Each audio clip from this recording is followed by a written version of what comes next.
We're coming to you live from Nasrec at the Expo Center, which is the focal point for the G20 Leaders Summit. I'm Tula Sizwe Semelane. I'm with Unathi Bhatyashe, who will be with you, who's just gone down to the floor of this media space at the Expo Center. A few pointers before we go to some of the stories that we have for you, before we go to Unathi in a moment.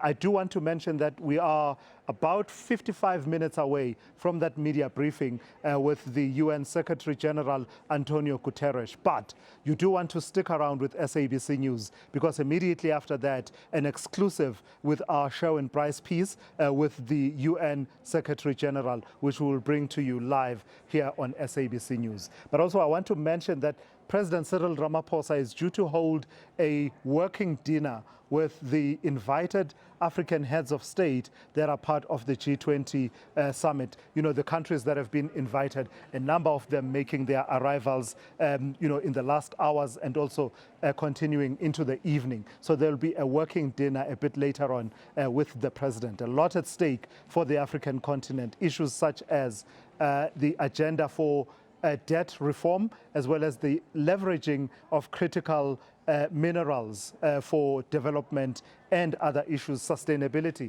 and the climate as well. All of that is at stake. So I guess there'll be a moment of consolidation with those leaders that are attending. So before we get to, in fact, let me go to Unathi of this media space. Unathi, the space itself is very conducive for international journalists. It's set up, you get a feeling, if you've been on these international conferences, doesn't feel like you're still in Nasrec in Johannesburg. It feels like you are at a conference elsewhere. Absolutely, Tulas. I thought you'd never come to me. So I'm right here on the floor, as you've been saying. And of course, good afternoon to our viewers once again.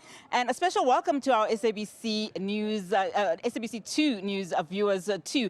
Of course, we are coming to you right here at the nerve center of the G20. South Africa's G20 presidency, a first for South Africa, a first for the African continent. So quite historic, quite frankly. But as you've said, Tulas, we are right here at the heart of where it's all going to happen tomorrow. The stage is set. World leaders, G20 leaders, as well as invited guests will be descending here tomorrow. And of course, international media, they've started trickling in, but it's quite quieter than what we would expect. So since South Africa took over the G20 presidency on the 1st of December 2024, there's been a number of meetings taking place. In fact, over 130 meetings, and these are all in line with the Sherpa and the finance tracks. And in fact, I've brought in our specialist correspondent, Sophie Mokoena, just to give us a little sense in terms of what's happening in those meetings. Sophie,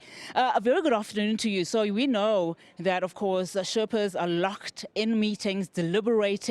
That declaration is very important, not only for South Africa, but for everybody that is attending the G20 summit.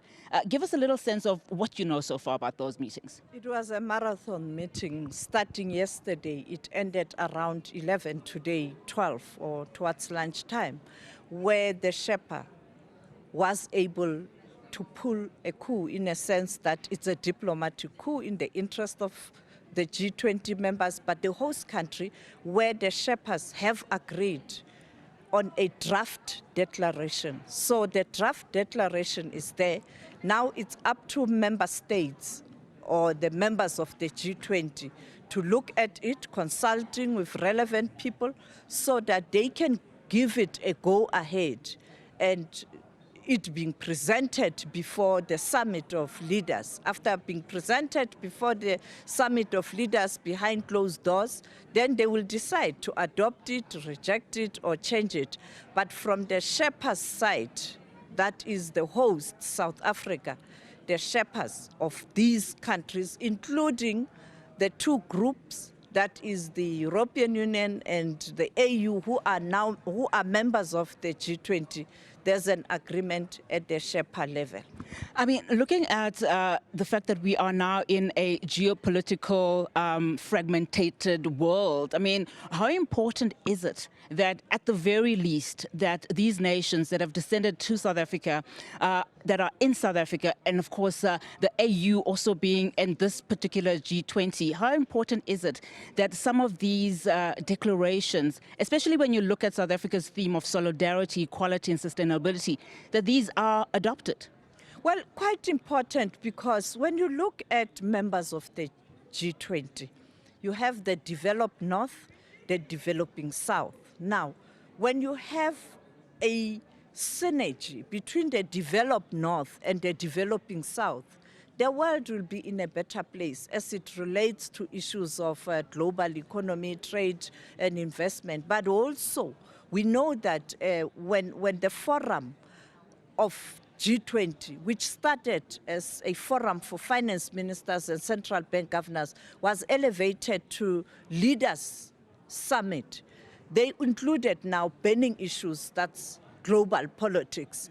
If there's also a movement in that direction of synergy, the world will be in a better place, because the Sherpa, as it relates to international relations, the host country, is trying to ensure that those burning issues that are likely going to derail the summit or the adoption of the declaration, you get them off the way. Because when I spoke to the finance minister on Tuesday, he indicated that on his side, the finance track is on course. There was an adoption of the declaration months ago, but the burning issues that are left or must be attended by the Sherpa, who is the Department of International Relations, are your burning issues. And that's what the Sherpa was grappling with his counterparts from these different countries. So you now have some synergy. Now they must bring together these two documents, consolidate and present a summit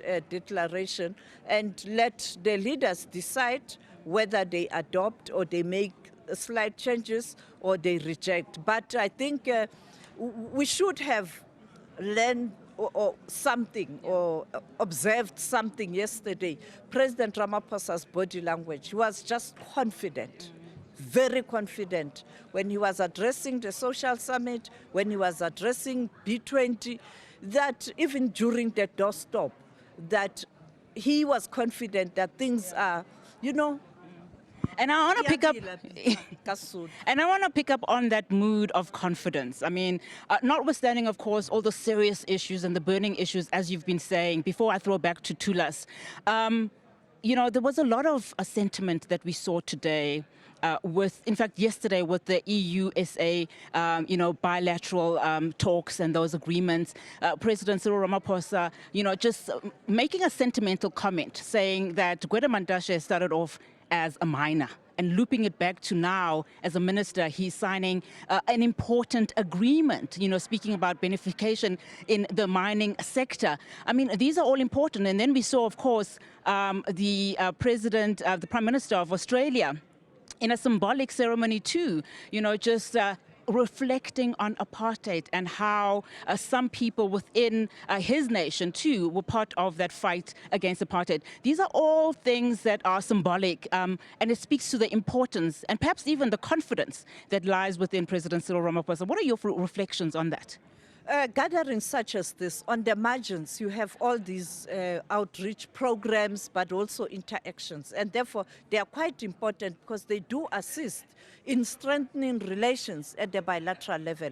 And when you look at those discussions, with the EU, I mean, the EU was very supportive of South Africa from a word go. You'd recall there was a big gathering in Cape Town earlier this year where they were able to discuss this issue so that when they come to the summit, they speak in one voice. So there's synergy between South Africa and the EU and many at the bilateral level member states of the EU. Now, on the other side, we saw the president meeting with Premier Li from China earlier on today. Quite a strategic country. People are saying Xi Jinping is not here.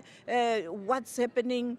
Premier Li is here and they met. But secondly, simple observation in terms of support of China for this summit. The delegates, some of them are using cars. Cars from which country? the sponsor, which company. So it's China. So you can see there's little things that you have to pick up when you want to see the support. And then, of course, we saw earlier on the arrival of the Prime Minister of the United Kingdom, straight to business, releasing a statement. We are going to support South Africa at the bilateral level on trade and investment. We're looking at supporting the rail infrastructure. So those meetings are quite important. A few minutes ago, we saw the president meeting a friend of South Africa, President Lula from Brazil. You know that we handed over BRICS to Brazil. They hosted this year, and they handed over G20 to South Africa. South Africa is hosting. In fact, South Africa continued in terms of how Brazil, and let's start with India, because this was South-South. There has been synergy on the South-South group.